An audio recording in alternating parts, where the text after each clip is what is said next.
James Fonda. Uh-huh.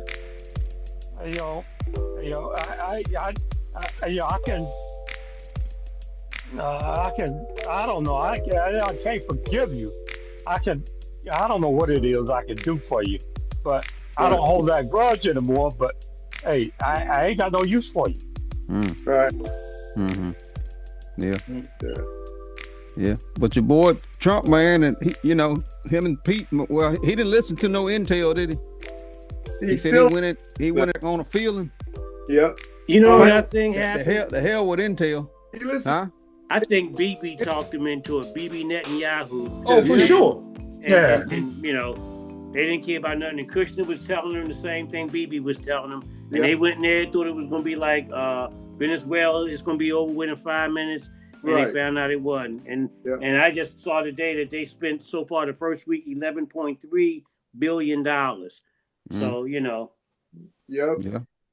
But like I said before, there's no, and I say it forever, there's no logistics about this thing. Period. Mm-hmm.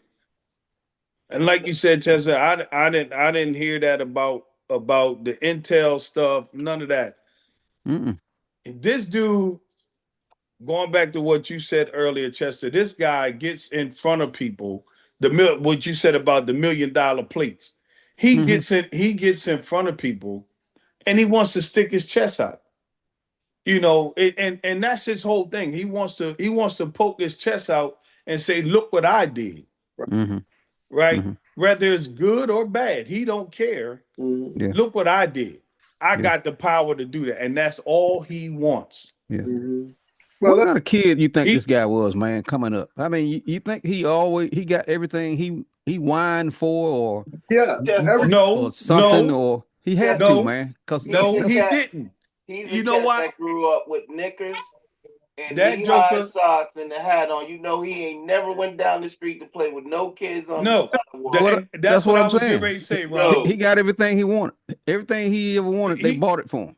He did. But he didn't get no attention though. He didn't. The thing was, he got physical things. Right. Mm-hmm. Physical things do nothing for you.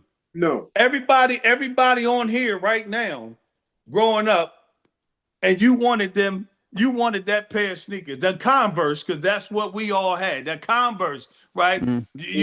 You didn't want to slip and slide, so you wanted the ones with the star on the side, right? Right. So, but when you went to your mom and Jack Parcells, bro. Yeah, when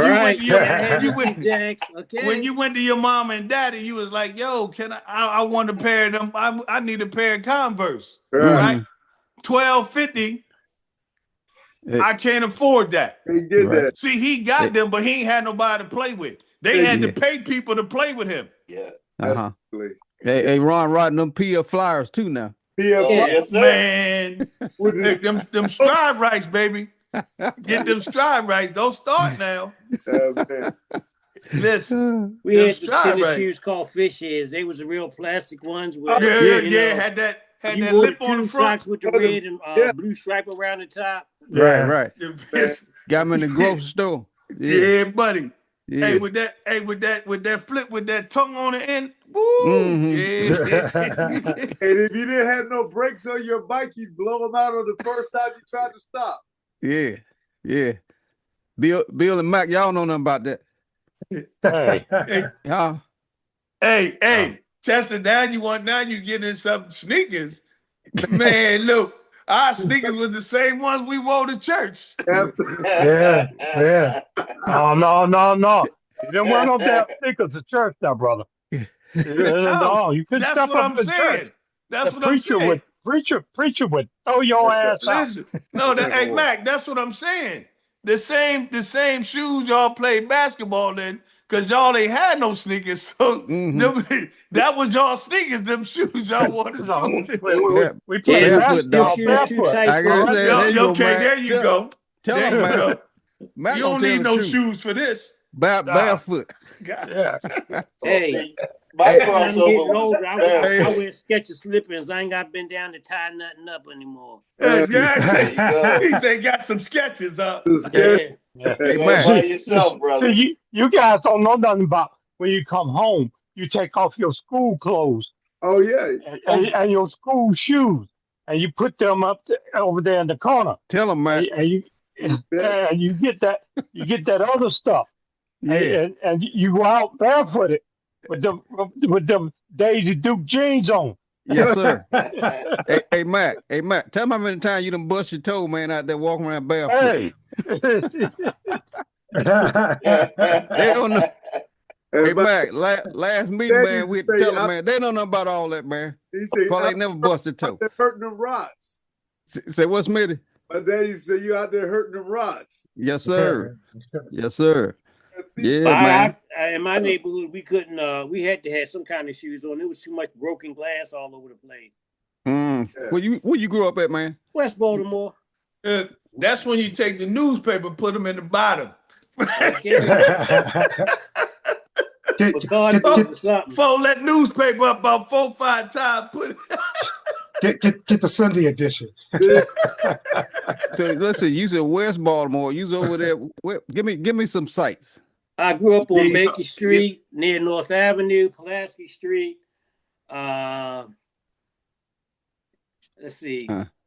Drew Hill Park. Longwood Street. Yeah, that's over. Is it over Drew Hill side, Pimlico Yeah, racetrack? not too far. Yeah, Pimlico is where I worked at when I was a police officer. That's Northwest Baltimore.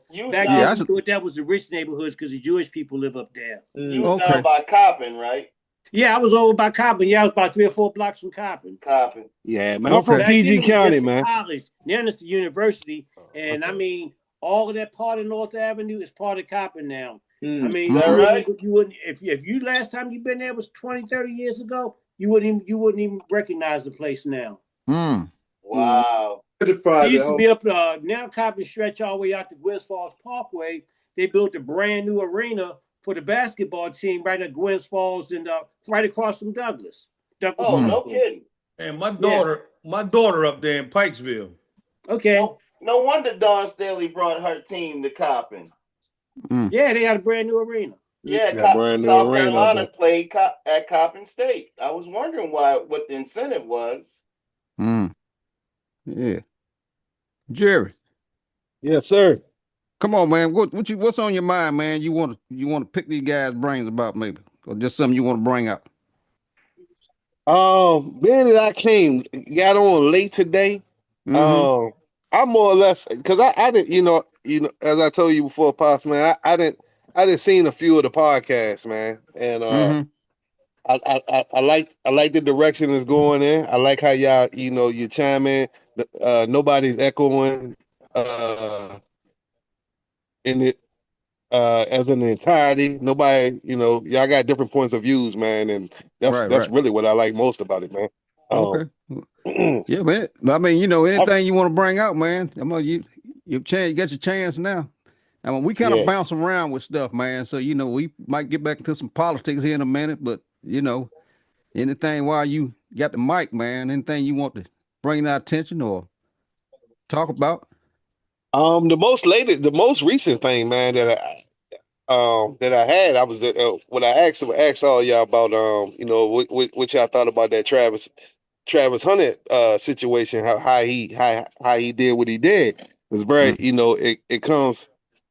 It's one of the few times where athletes, that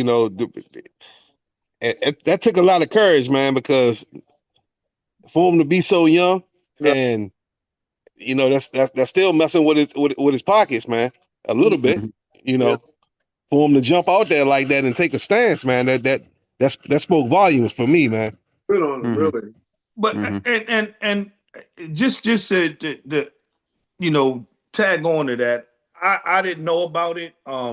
I just heard about it that you brought it up, but that goes back to my vision on voting, and my vision on voting is playing it for the masses, and because the masses, we run the country.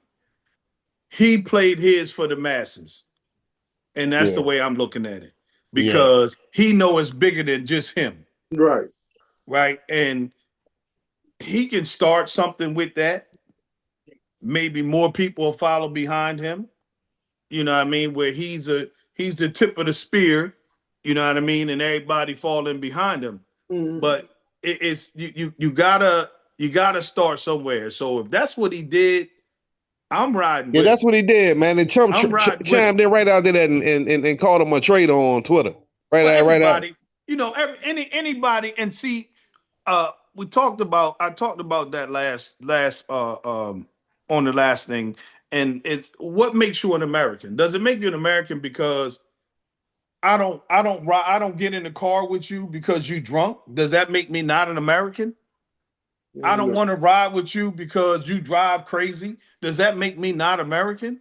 No, it makes me not want to be in a car with you. But the way they play the game is, if you're not riding with me, I'm drunk, and everybody don't want to get on the bus with me, and I'm going down the highway and I'm all over the road, right? If you don't want to get in with me, then you ain't part of this thing.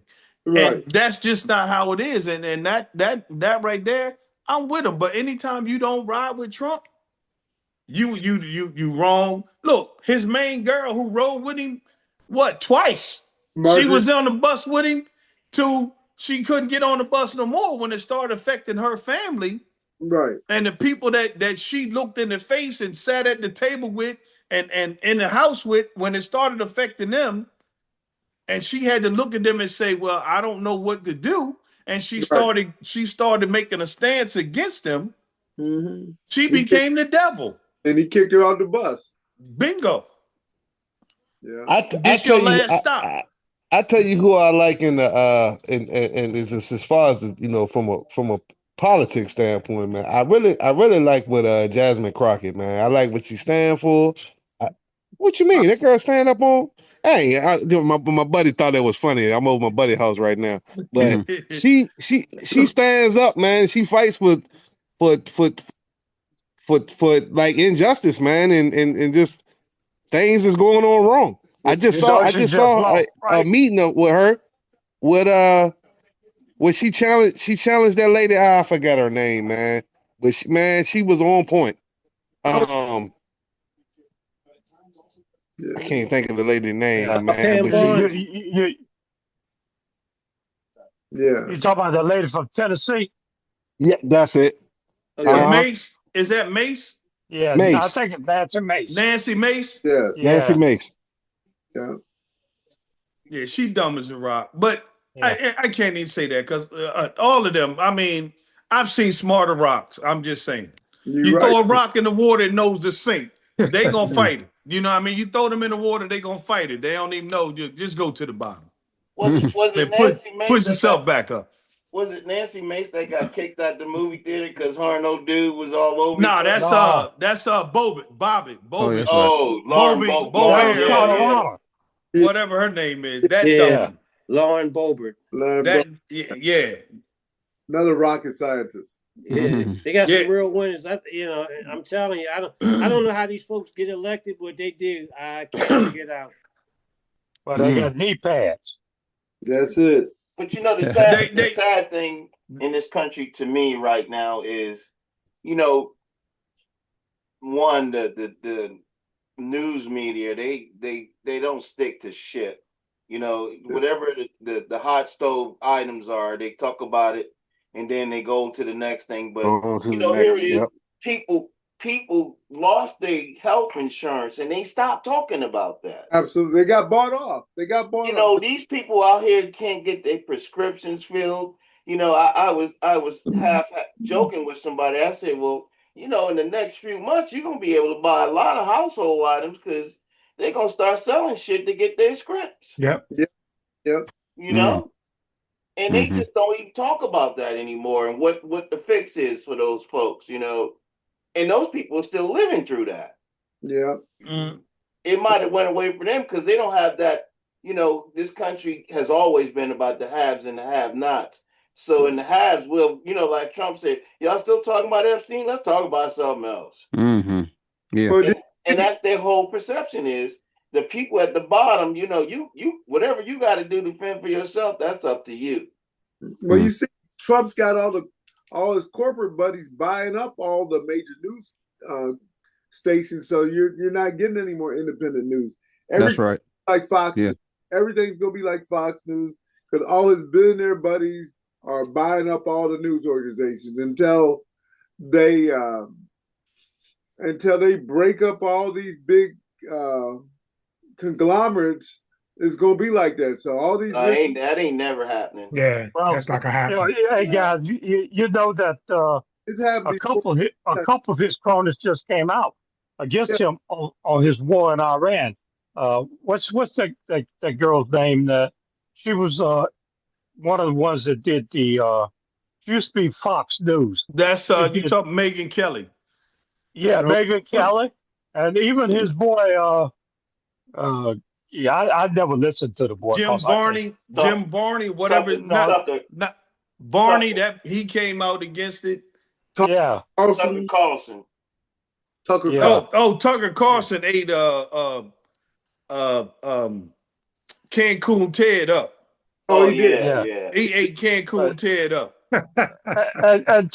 and Jerry, on back to the sports thing, you know, a couple of those Olympic athletes, they said some that, well, I didn't think they said anything ugly or not bad, but Trump came out and claimed them, you know, to be Traitors, un-American, and traitors, That's traitors. Because they refused to be a prop for him by coming to that little bullshit in the White House. Absolutely.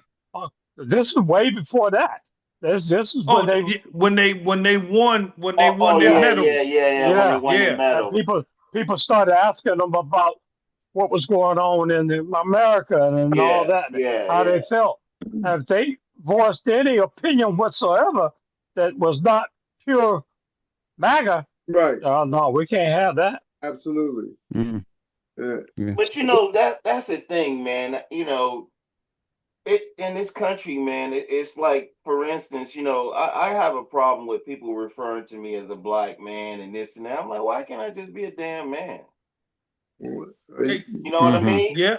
We don't walk around, you know, that's just disparaging to me, because it goes back to slavery, and it's something that they still hold on. And when they try to have this, you know, and what's your name? Jerry, yeah.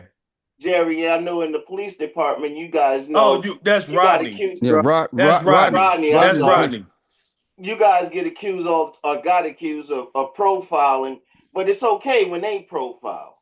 And they've been profiling for 250, 400 years, or how many years it's been going on. Yeah. But, you know, and I always say, you know, it's easy to profile black man.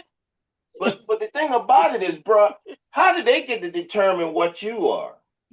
You know, it's just like, I get a kick out of sometimes looking at old movies and reading old stuff where they say, you know, at one time we was Afro-American. Afro was a goddamn hairstyle. Of course.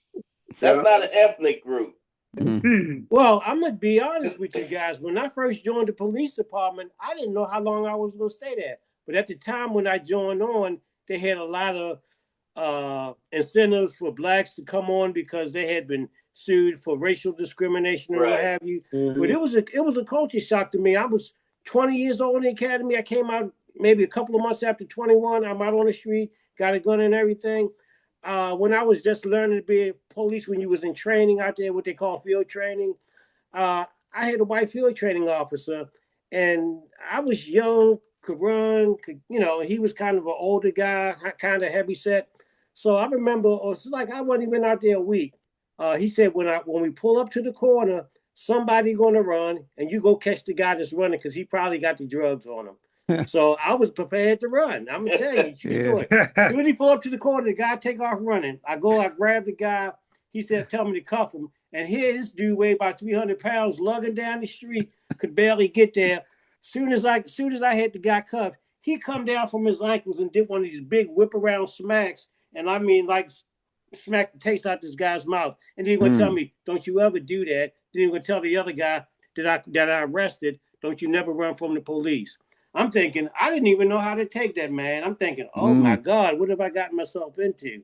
Yeah. Mm-hmm. You know, like I said, I'm 20, I'm 20, barely 21, you know. But, you know, we would go in the station, they had dudes, they said you're supposed to salute, but they was doing the Hitler salute in the station, man. Because it was probably about 5 black officers in the district, and this was 1981. I'm talking about, so there was hardly any blacks on the department, and they had a recruitment drive to try to get blacks there because, it was hardly none. And you talking about Baltimore, even then was a majority black city, around 55% black, and we had a majority white police force. I remember we sitting at roll call on a Friday evening, which was always, Friday, Saturday was the big hopping days. That's when all the, everybody was out and, they wanted their arrest and this, that, and the other. We had a white lieutenant, and I'm sitting in there, and I think I was me and one other black there sitting in roll call, and the lieutenant says, I want some niggas in handcuffs. We going out and play cowboys and niggas tonight. Wow. I'm 21 years old. What I'm going to do? Yeah. I just set my mouth quiet and, you just go out there and do what you got to do. This in Baltimore? This was in Baltimore? Baltimore City in 1981. Wow. Yeah. Wow. Yeah, I'm 30 miles. I'm from 30 miles south of that, man. I'm from PG County, man. It's changed different now, we talking about 40-some years ago. Yeah. I tell these, like I said, I did 27 years there. I told these guys a story about my experience with Baltimore City Police. So I'm at Morgan. I'm coming off the campus I'm at the bus stop on Loch Raven, right? Just left a pool party on campus. I'm sitting there waiting for the number 3 bus to take my ass downtown. And the cop is going northbound. So he's looking at me. So I'm looking at him. I'm from Long Island. I'm like, New York, if somebody stares at you, you better stare back or your ass is in trouble. They're going to come get you, right? So he comes behind me with all the Christmas lights on, and he tells me, you fit the description. I'm like, the description of what? So he takes me over on, I'll never forget, on Argonne Drive. That's where the police station was, Northeast District. Yeah, he takes me on Argonne Drive to a 7-Eleven. And he asked the guy, is this him? And the guy looked at me in the back seat. He said, no, that ain't him. And I'm thinking to myself, I'll be goddamn. All that dude had to say was, yeah, that's that. And you'd have been under arrest. And I'm down in city jail. I don't know nobody in Baltimore City to call up to bail my ass out. Now I'm sitting at the bus stop. So I'm talking to the cop. He taking me back to the bus stop. I said, the bus done already passed, man. Why don't you just drop me off downtown St. Paul North Avenue? I'm taking you back where I got you. I said. So at that point, he must have took you up on Loch Raven and Cold Spring because that was down the street from Yeah. So just like that, man. I said I could have been down in city jail for no damn reason whatsoever because I was black. Yeah, exactly. But I'm telling you, that's what happened. That's what they did. Yeah. It's unfortunate, but I've seen some stuff. I would say probably after about maybe the mid '80s when we first got a black mayor. We first had this guy named Clarence Burns. He came in and things started changing. But really, when we got Kurt Schmoke in there, that's when things really started changing. Yeah, Kurt Schmoke. Smoke. Only thing Kurt did wrong was he passed that damn gun law and everybody started shooting everybody. Well, I don't know if he passed the gun law because I think the state did that. Now anybody can carry. Anybody can carry now. Well, back then they had passed a law that said that if someone's on your property, it was within your legal rights to shoot them. And what happened was a cab driver shot somebody in the back seat. Another guy, his nephew set his house up to be robbed, and he spotted them leaving when he came home. They broke and run, and he put 2 bullets in the nephew and killed the nephew because he didn't know who the hell was robbing his house. But it was his nephew. So after that, Kurt Schmoke, the administration kind of changed the law about, when you can and you can't shoot somebody. Yeah, I remember they had this one guy, older guy, some kids was sitting on his Cadillac, and he shot at him out the window, and he wound up shooting and killing one of them. And then he got the TV lawyer to represent him. And they weren't going to put this guy. This guy was in his late 60s or something. And they had offered him a plea deal, probation. But the TV lawyer that he had told him that, I can get you off. Well, the jury convicted him, and this old dude got 20 years in jail. I think he did about 10 of them, and they let him out. But, yeah, it's, Rodney, you say anybody can carry now? What do you mean? What's the stipulation? You get a gun permit. Okay, you got to get Supreme Court ruled on that. I be being retired law enforcement, and I still have to go keep my qualifications, which I go back to my agency, and I can qualify. I can still carry pretty much anywhere in the United States. But anybody else can get a Maryland gun permit, and you can just, get a concealed carry. Concealed carry. Okay. Yeah. Okay. Even DC and NYC. DC, they tried not to. I don't know what they're doing in DC, but I can carry in DC. But because DC comes under federal, that might be a little bit different. But in Virginia, Pennsylvania, Maryland, they locked my buddy up, man. He worked for Metro, man. He ended up beating the charge, man, and getting his job back with Metro, man. Well, if he's getting his job back with Metro, man, and he was just on the way home from work, man. He's on the way home from work, get off Metro, man, and coming through DC, man, with a pistol, and he licensed. He licensed. And yeah, man. Okay, well, he licensed. He licensed to carry. You can't have no gun in DC, man. Oh yeah, you can. I mean, no, you're good because you retired. Yeah. Because I remember, and that was something George Bush did right after 9/11. They started allowing retired officers to carry guns. It's like they were still police. Leosa. Leosa. Yeah. Hold on a minute, Bill. You live in. You got a carry for DC, Bill? You answered Jerry's question? I got one for Virginia. My brother got one for DC. He lives in the danger zone. So what's the problem, Jerry? What you say? He got a permit?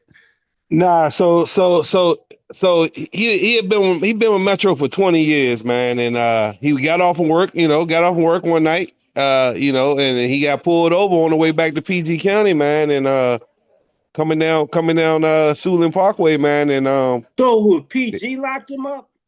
Man, PG County? No, DC locked him up, man, and he stayed there almost 3 months, man. He ended up beating it, man. Ended up getting his job back, man. Through the union, but I'm surprised it went that far. Normally, me too.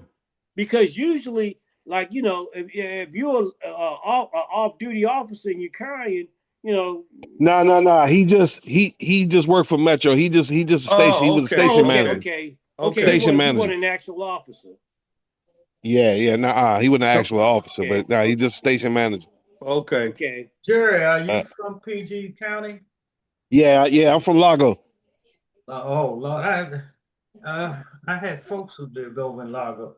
But PG County, I'm from Largo, man. When I was young growing up, this would be back in the 50s. PG County, what happened in PG County, when they first integrated schools after Brown versus Board of Education,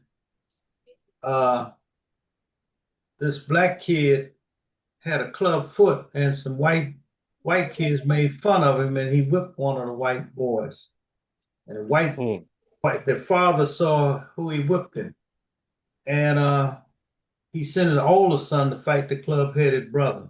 The brother whipped him. So then he told both his sons to jump on this club-footed black kid to whip him. And the kid whipped both of them. The father got mad, reached in his gun compartment, and shot the black kid with the club foot. And he was let off in Prince George's County for justifiable homicide. Wow. What year was that? And this is back right after Brown, after he integrated. In late 50s? 55. Yeah. PG County like 95% black right now, man. Oh yeah, that's one of the richest counties in America over there in Mitchellville and Charles County just took over for Maryland, man, as far as the richest county now, man. But PG still right behind it. Yeah. Fort Washington, all that stuff. I got some over in Baltimore, Bob Dylan got a song about a lady who was waiting in a restaurant and got killed because this rich white man thought that she wasn't waiting on him quick enough, and he hit her with his cane and killed her. And he got off for justifiable homicide. Wow. Yeah. And if you went down in the Eastern Shore of Maryland, Salisbury, Cambridge, Prince Anne, Dorchester, look at Bobby Jones. Yes, sir. You better be on the P's and Q's. Yeah, buddy. Well, Hey, You know, listen. in Delaware, they got signs up now when you go into the Eastern Shore, and because half of Delaware is considered the Eastern Shore, they got all the signs up telling you what the Underground Railroad routes were. Right. Yeah, you talking about that off of 13. No, these are like And the- streets going towards 301. right. Yeah. And even in downtown Dover. Okay. Yeah. Okay. Delaware was important. Dover was an important stop on the Underground Railroad. Yeah, absolutely. Jerry, I don't understand why your man got locked up. I mean, did he have a permit?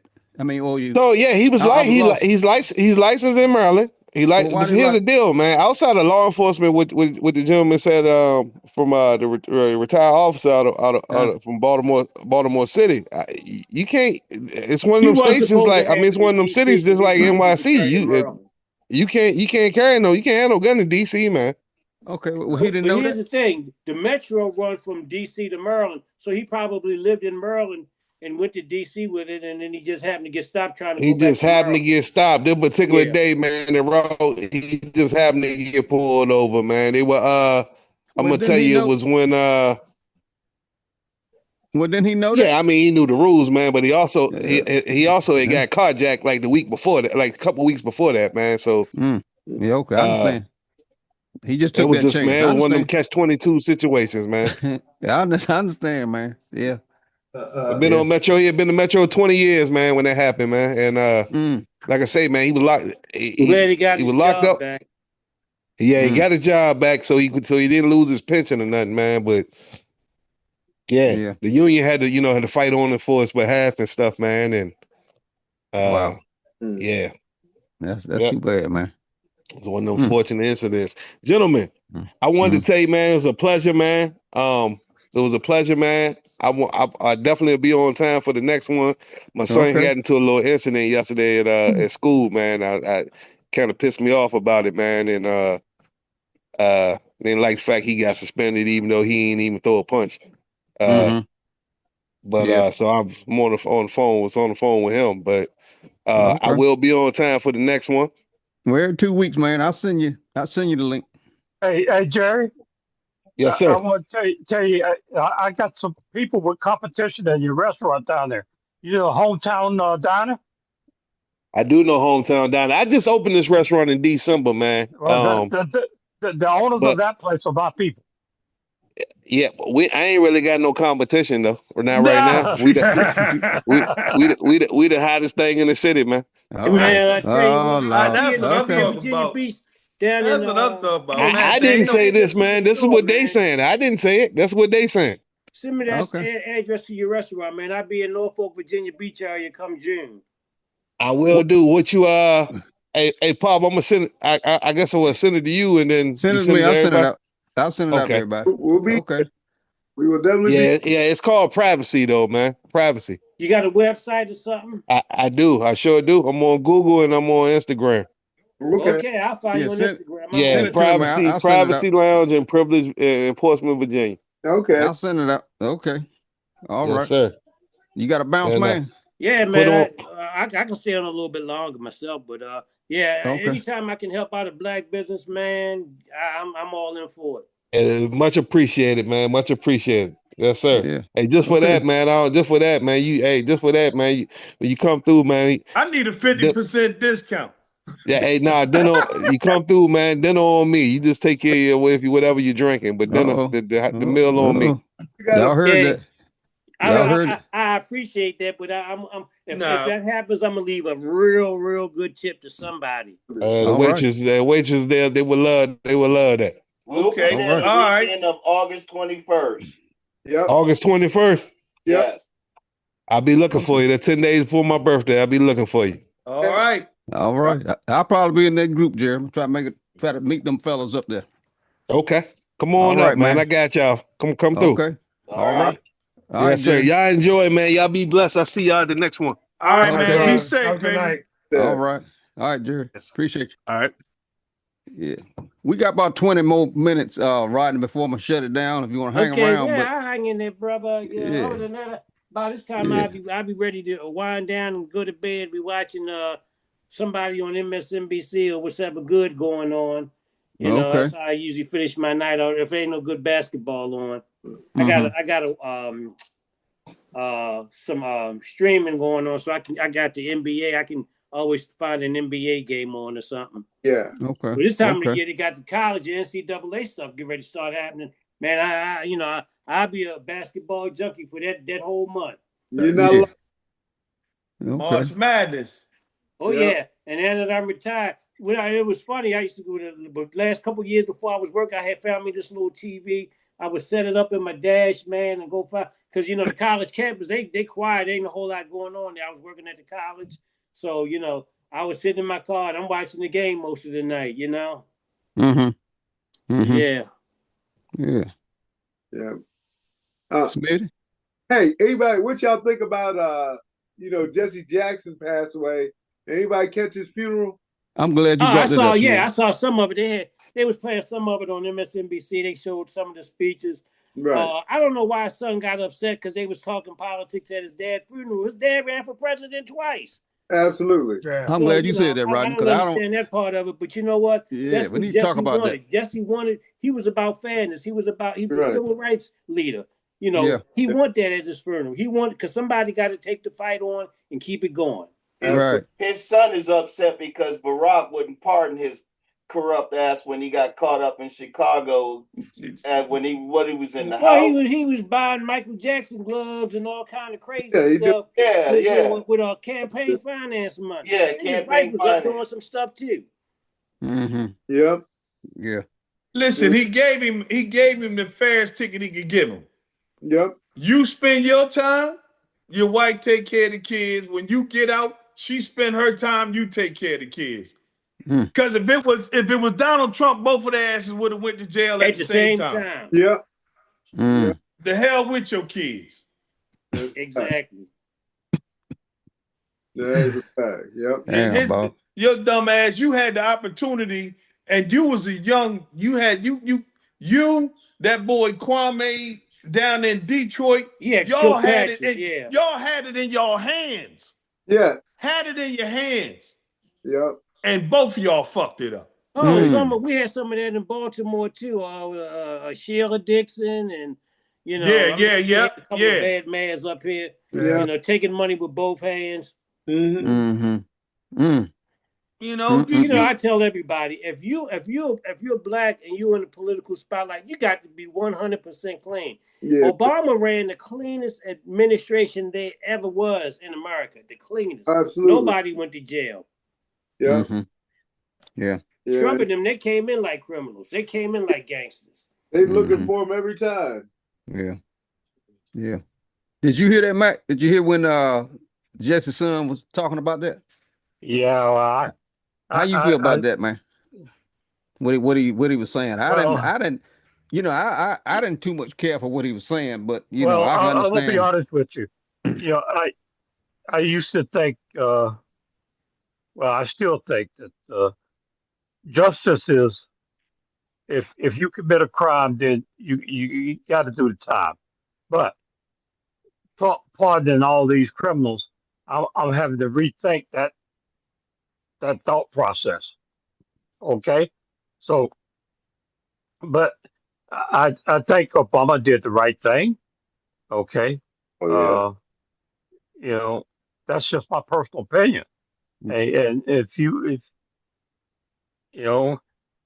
and like was it Rodney?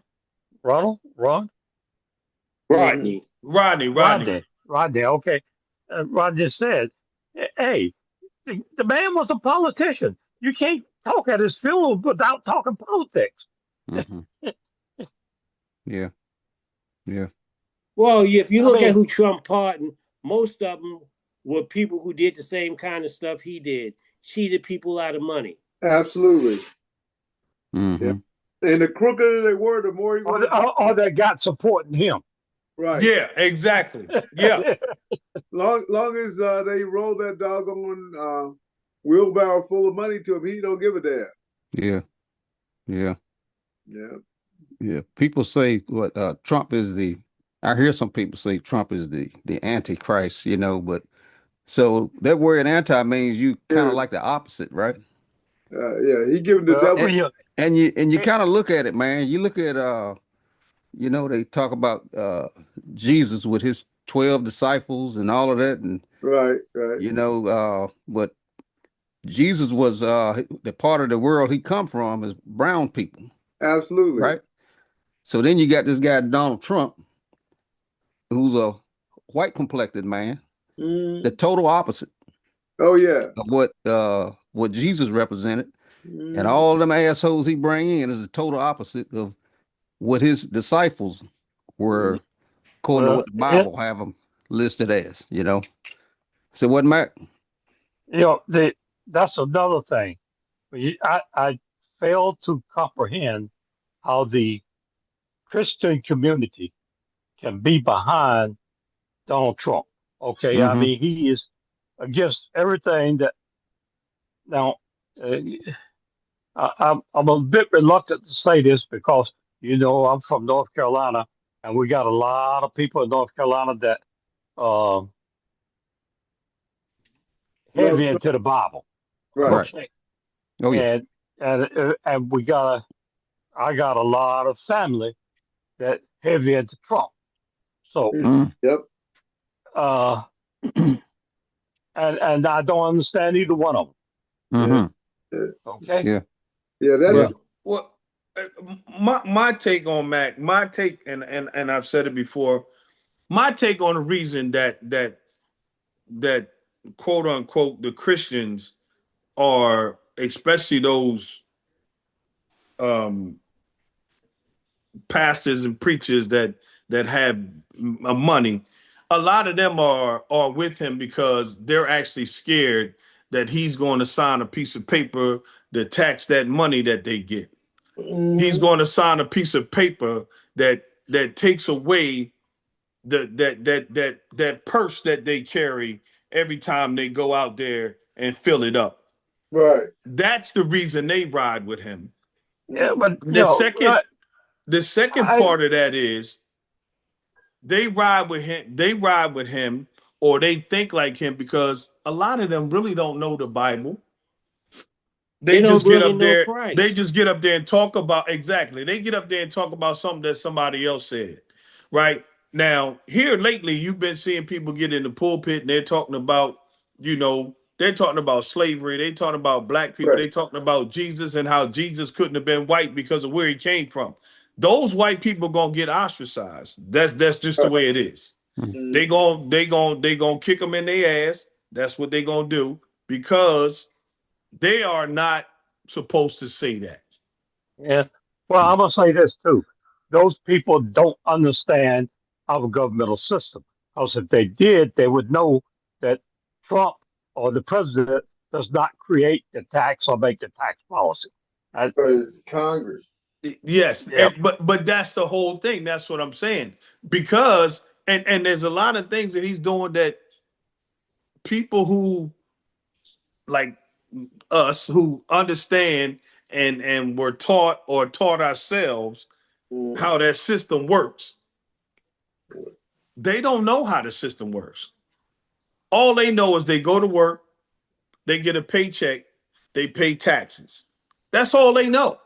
And that's all they choose to know, as long as they can feed themselves, they can put gas in their cars, and they can have it, they can go on the vacations they want. That's all the hell they care about. Now, when the gas prices get high, as they say, now it's a problem. Egg prices get high, it's a problem. Beef prices get high, it's a problem. Why? But you didn't think about that before, because you were able to do the things that you wanted to do, so you didn't care. Yeah. And I see one instance where the reverend preacher, whatever you want to call him, want his congregation to bring their tax return to him so he would know that they were given their tithe. Tithe. You know, hey, who the hell was that, Matt? Who's that, Matt? I saw that. Look, Ed, I saw it, and I said, no, I can't read this. One of them brothers, was he a brother or a white guy? Brother, I think it was a brother. He was a brother. Yeah, I saw it. He get my ties. Yeah. I'll bring him everything he need. He can get yours, Bob. Yep. All Oh, 40. man. Hey, all 0.4 of them. Well, all you know, 0.4 of them. Well, you know, and it was said about years ago by Martin Luther King, some of the most segregated places on Sunday morning is the church. That's right. Yeah, it still is, you know. Mm-hmm. You Yes. go to a AME church. That's why I go to the AME church. And then you go to a Protestant or evangelical or whatever you want to call them. They teach two totally different philosophies. They really, truly do. I've been to both of them, you know. So the Bible's my home is when I Bible, go to church. To a point, it's interpretation of what you read. It's like any other book, right? Now, it's what you read, what it's really saying, because anybody can interpret what a book is saying because you didn't write it.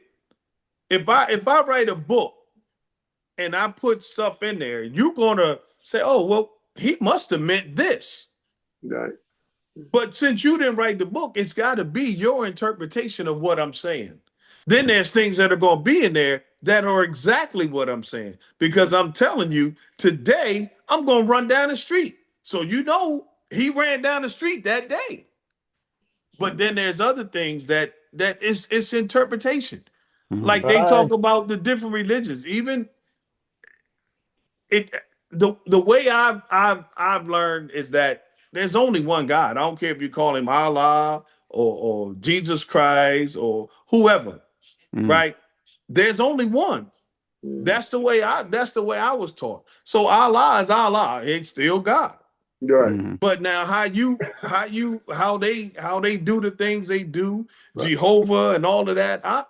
Listen, do what you do. Do what you do. Yeah. I'm a believer. I may not believe it the way you believe it, but I'm a believer. But I understand. Most of them read one paragraph, and then they run with that one paragraph or one chapter. In the case of the Bible, a couple verses, and they'll quote those couple verses, but they don't take into consideration that that's out of context. It's totally out of context.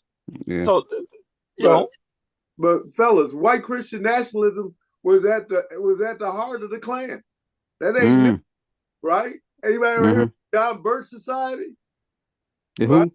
The John Birch Society. Yep. That was the base. That was the base of the Klan. The John Birch Society in the 50s and 60s. All that, it's the same thing. They just keep revisiting it. And it just keeps going over and over again. So this is half the folks that are in Trump's orbit now are white Christian nationalists. Matter of fact, the one guy who was running for, they had him up in one position and he couldn't pass the muster with the Senate subcommittee that just investigated him because he was a white Christian. He said it. I'm a white Christian nationalist. Oh, yeah, I remember that. Yeah, okay. Yeah, I'm the Klan. That's the same doggone thing. This is not new. Right? And I don't know why anybody's surprised because they call themselves Christians. The Klan was Christians, right? They was hanging black people for years. Yeah. Same people doing the same thing. He took himself out of consideration because he wasn't going to renounce what he had said. He didn't renounce it. They wanted to give it to him, but he wouldn't renounce it, and they wouldn't qualify him. But that's so the base of all. He knew he wasn't going to live.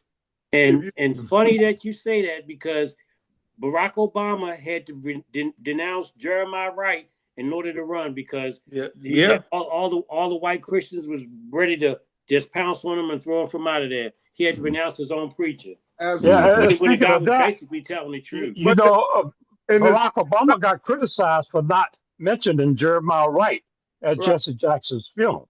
Right. And the crazy thing about it was they said in one breath that he had a Christian pastor that was terrible. And on the other hand, they said he was a Muslim. You couldn't be both things at the same doggone time. Yeah. Hey, Smitty. Yes. Why couldn't he? that's I'm just saying, because it's according to who's saying it. right. Is it Newsmax or Fox? I mean, listen, he could be both of them. That's why they On kept one of them, using his middle name, Hussein. They wanted everybody to think he wasn't one of them. Yeah. Government state TV. Mhm. Fox Not News. That's what I call it. That's exactly what it is. State TV. Mm. Yeah. Well, look, guys, we coming up on that 2 hours. Like Ryan, I know it probably don't feel like it. Oh man, it was good, So, man. I enjoyed the what I- conversation. What I When's the normally next do, one? man, is at this point I give everybody one more bite at the apple. And I know you said you got the roll, right? But I'm gonna take the first bite and I'm gonna let you sign out if you got to go, and then I'll go around with the rest of the guys. But let me share my screen with you for a minute here as we wind down here. Hold on 1 second. Let's see. Can you guys see that? It's scrolled. There we go. Yeah. I saw when you put that out. Yeah. Yeah. Okay. Local fight legend Lattimore, right? Right. That's my homeboy. I grew up with that gentleman right there in Henderson, North Carolina. When I first started my podcast, I went to, let me stop it for a minute. I went to Joe Brody, man. That's another brother that used to come on with us. Mm-hmm. Joe passed a couple of months ago. Right. His wife found him in his recliner. He had passed on. Thought he was, just sitting in the chair there. But I had went to Lattimore, the guy I just showed you first, to see if he wanted to join in. He's a prior Marine, and he stayed, I think, about 4 years and got out and went back to Henderson, man, and did a good job there serving the community. Fire chief. He made the battalion fire chief of the city there. That picture that I showed was a picture of him. There was a house fire where 7 kids died in a house fire in Henderson. That was him bringing one of those kids out of there. And that picture there made the, I think it's called Firehouse magazine, cover that magazine. But, he was all around good guy, man. Like I said, I grew up with him. But he had fell off the grid, and they somebody went to check on him, man, and they kind of found him in the same position they found Joe, man, sitting in this recliner. So, not to make light of it, man. I got about, I don't know, let's see, four recliners in my house. All of my sofas kind of recline, and I got a couple upstairs. I ain't sitting in the recliner, man, since my man, when I ain't trying to make light of it, but I understand. Hey, man, y'all don't lay in the recliners too much, man. Get out there and do some walking or something, man. Yeah. But Yeah. but yeah, he's a good brother, man. So I guess they're gonna put him down somewhere here in maybe a few days, man. I could be going to check him out. But but yeah, I just wanted to bring, show you guys one of my homeboys, where I come from, man. A little small town, a lot of good stuff come out of that town, man. We had a rough time down in Henderson, North Carolina, dealing with those folks down there. A lot of those brothers left, went into the military, came back, and brought some stuff back home with them and served the community pretty good, But yeah, that's about all I got for now. But yeah, go ahead, Rod. I'm gonna give you a chance, man. If you got something you want to say before we, like I said, I normally go around, and if you got to go after that, you go ahead and go. But yeah, take the last bite, man. What you got to say? First of all, I would like to thank you and all the gentlemen for this enlightening, informative, and conversation, man. It really, it's worth my 2 hours. Like you said, it went by quick. Just sharing some thoughts, sharing some ideas, speaking with, retirees, we do have a lot in common. In fact, that we got government jobs, government pensions. And my thing is now is that we're losing that, and Trump is trying to take that away from us. When the civil rights era passed and when we got in that, we got the benefit from that. And, now it seems to me that, our generation may be losing some of that, It gave us the opportunity to buy homes, to raise families, to educate our children, send our kids through college. And now, it's like all of a sudden he wants to take that away. And he started with Black women. And it hurts. And I don't know how long it's going to last, because eventually even he is going to die off. A lot of what his followers are going to die off. But, the thing is, we don't want that going to the next generation, because we always going to have a battle to fight.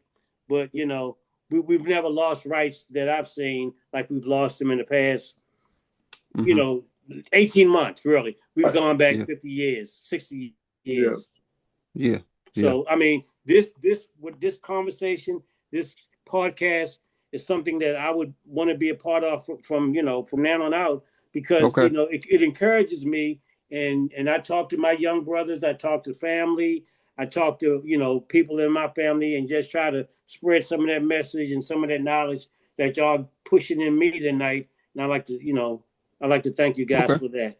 Oh, yeah. Well, we'll send you a link, man. Like I said, we meet every 2 weeks. That's good. I'll send you a link on the next one, and we'd be glad to have you. It's always an empty chair at the table.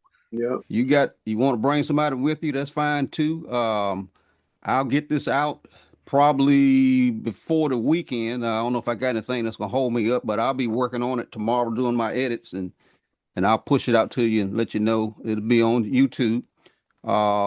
It's gonna rain all day tomorrow down here, so I'll probably get at least half of it done. I've been doing them in 2 pieces now, that 2 hours. So, but yeah, man, we glad to have you, man. I'll send you a link, man, to the next meeting. Okay. Appreciate that. All right, Ron Price, get your last bite, man. Yeah, I'm.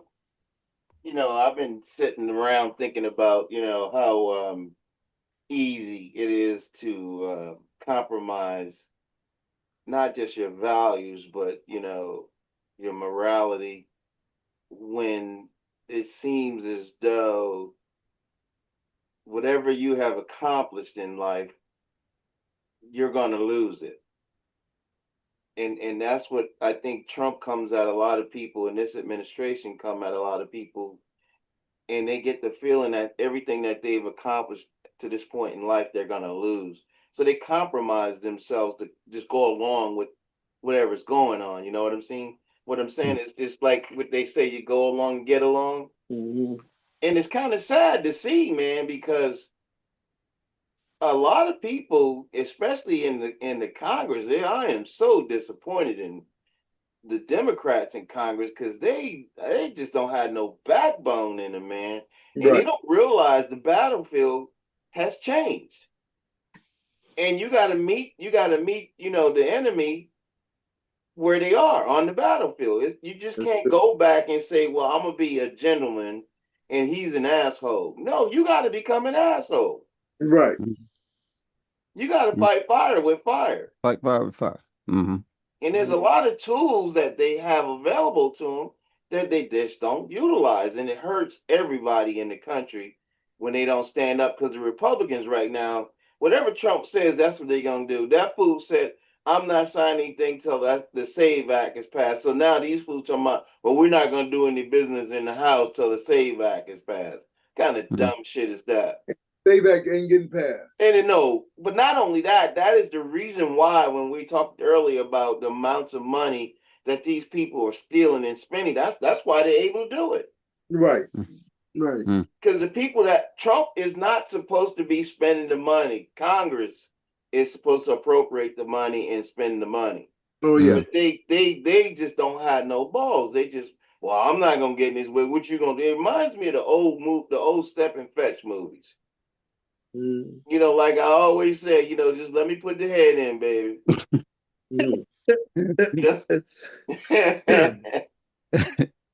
But that's my burn for the day. Okay. Smitty. I think I've said my piece already today. It's just a lot of, there's a whole lot of corruption. I'd like to think that the tide is turning. I'm optimistic. I'm an optimist. But we'll see. Everybody got to get in the game. Like Ron said earlier, everybody gonna have to get in the game. We can't sit on the sidelines anymore. We got to be in it. That's a hell of a turn, Smitty. I mean, you think if we get to the, let's say we get to the end where we do go through another election and we get to the point where J.D. Vance say he lose and J.D. Vance have to certify that election, do you think he got, like Trump said, he got the guts? I don't think we're going to, it's not going to be close enough for J.D. Vance to even have to worry about. Okay. It ain't going to be that close. Okay. Bobby Jones. Oh man. Look, all right. Like I said, I try to bring a little something enlightening and I want to bring forth the hat incident again. So your boy Hegseth goes on television, goes and gets in front of the mic, and he talks about how the news stations did this thing to embarrass the president.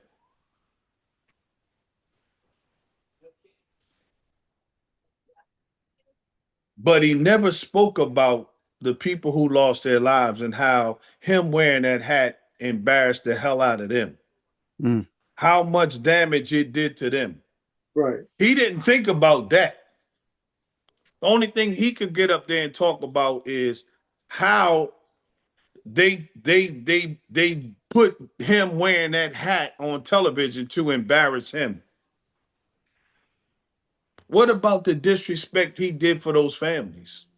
You're right. For those men.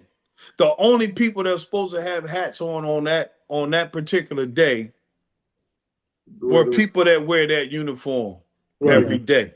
Absolutely. If you were in a suit, you are not supposed to have a hat on. Right. And if you're in a suit, you take the hat off. Yeah. Right. So, I mean, these are the things that piss me off with the people that get on the bus with these folks that don't really know how the system works.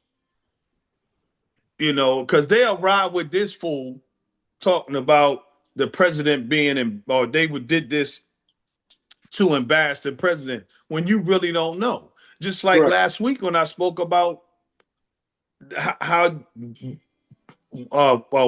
driving around with these flags on the back of your pickups. Oh yeah. And how that's disrespectful to the flag. Amen. It's the same thing, like over and over and over. And I'm me personally. I'm always speak on that to anybody who says anything different. I think it was disrespectful because he doesn't know. I remember years ago when if a president didn't serve in the military, i.e. Bill Clinton, it was a problem. Right. But he never served in the military. He can't be president. We can't vote for him. He never served in the military. But now it doesn't matter. Right. You can be convicted of crimes. You didn't serve in the military. You have no religion. And speaking of anything even dumber, remember they talked about Obama not having a dog. Remember that? I remember that, because Obama didn't have a dog. Where's his dog at? He don't have a dog. Where's his dog? Or cat or his pet? Where's his pet? His dog wouldn't deal with him. I digress. Christy Nome shot him. Tony. Well, Bobby, what you just said while you were saying that, I was thinking to myself, I said, you know, it's by association, when Kaepernick and those guys kneeled down, that was disrespectful to the military and the flag. So now you in front of the military disrespecting them, but ain't nobody got shit to say. You got nothing to say. And these are the things that I'm talking about. Like, like but one is always going to weigh more than the other. So which one is going to weigh more? Yeah. But he's because when they placed that flag up, on that hill, Iwo Jima. what were those men doing? Right. They were kneeling down, weren't they? They were. They were kneeling down. So I'm sorry. That's not a disrespect to me. When a player gets hurt on the field, what do they tell other players to do? Take a knee. Take a knee. Yeah. That is a sign of respect. Yeah. When they tell a player because another player is hurt on the field to take a knee, that's a sign of respect for that player. Yep. Yeah. I'm done. Tony.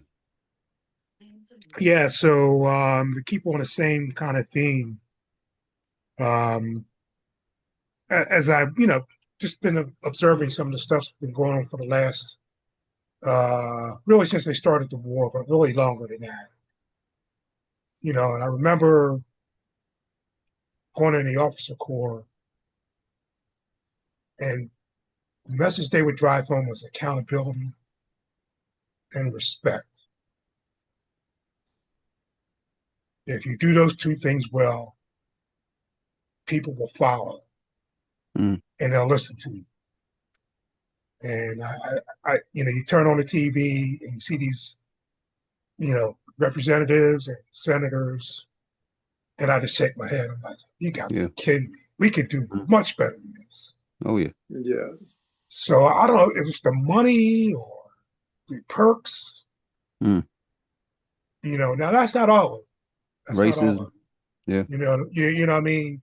Because I like when Kelly came out, said he didn't care. You could tell. It was like, what do you got to say to me?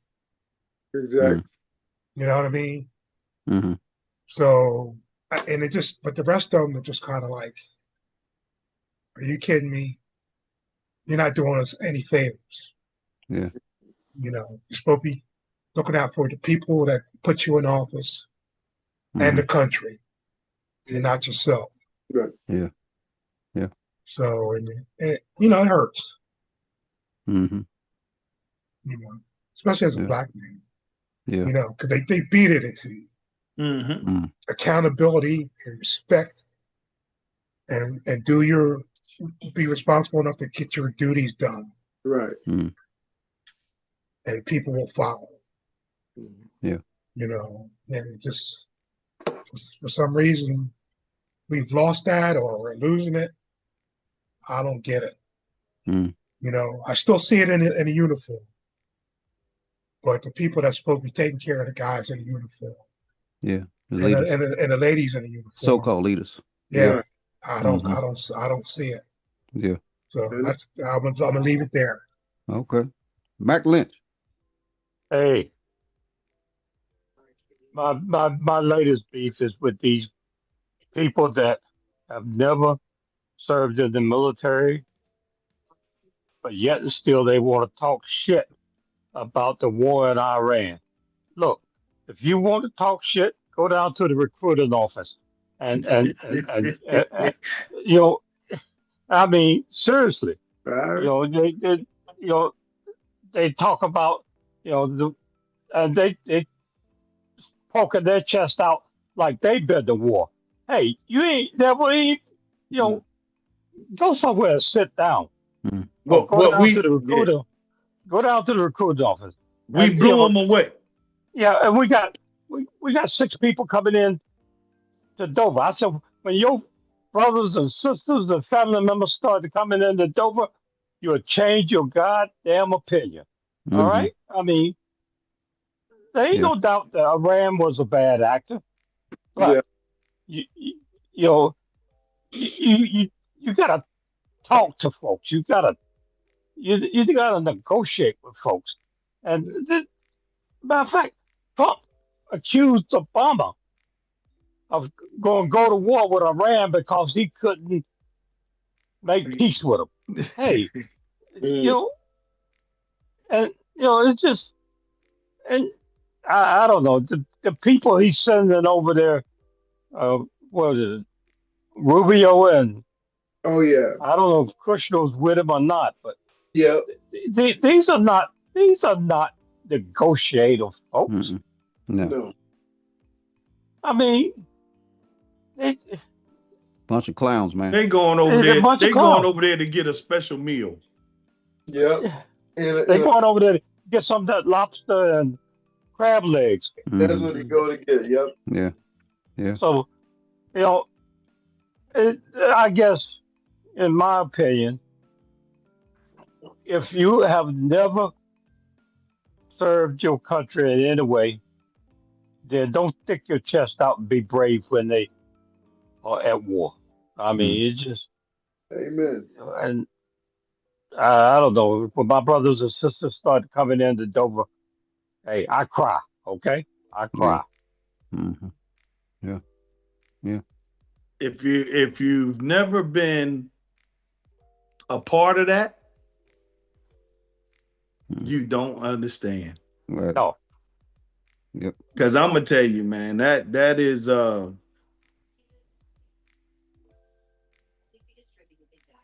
Well, Bob, I know you probably run some from Dover up the road on some of them special runs we used to have to do. So, man, yeah, not only seeing them come in, but taking them on home. You know, that ain't, man. I don't listen. Yeah, people don't want to see that. Right. Yeah. You know, it's not pretty. Yeah. And the people I'm talking about, I mean, they got young kids. Yeah. These are the folks that are going to be. Hey, believe me, if people don't volunteer, they're going to start a draft, right? I mean, they're going to get. Yeah. Oh yeah. Oh yeah. Yeah. Yeah. You done, Matt? I'm done. Colonel Jordan, take us home, man. Well, there are a couple of things that have concerned me that we didn't touch on. First was Pete Hegseth gave a news conference in which he gave a Christian prayer. So, yeah. I was very disappointed with that because twice a year I would a couple of my family members go to Arlington Cemetery to put flowers on graves of my relatives. And in doing that, I walk past many tombstones in which I see crescents, the Star of David, see a Christian cross, and some places I see nothing. That reinforces in my mind that people serve regardless of religion. And as far as I understand this country, there is no religion in this country. This country allows each individual to decide how he will act in regard to faith. And to see the Secretary of Defense come on television, national television, in a news conference and say a Christian prayer, to me is an insult to all the non-Christians who have served and died for this country. Secondly, I've been appalled that a draft dodger has the unmitigated nerve to say some people will die at war. What's even worse to me is that the American people will accept that. To me, I did a year in Vietnam. I lost buddies in Vietnam. In fact, the wing I was in, we lost more airplanes and crews than the 12th TAC fighter wing. And so when I go and see the Vietnamese wall and I walk past there and I see the names of my buddies who went up and flew and gave their lives for this country. It really angers me and really hurts me that a draft dodger is in the number one position and he can stand up and say, this is war, we might lose somebody. And then to have his Secretary of Defense, he and his Secretary of Defense, change the name of the Department of Defense to the Department of War. And I don't see anywhere in the Constitution that we talk about war except to say that Congress can declare war.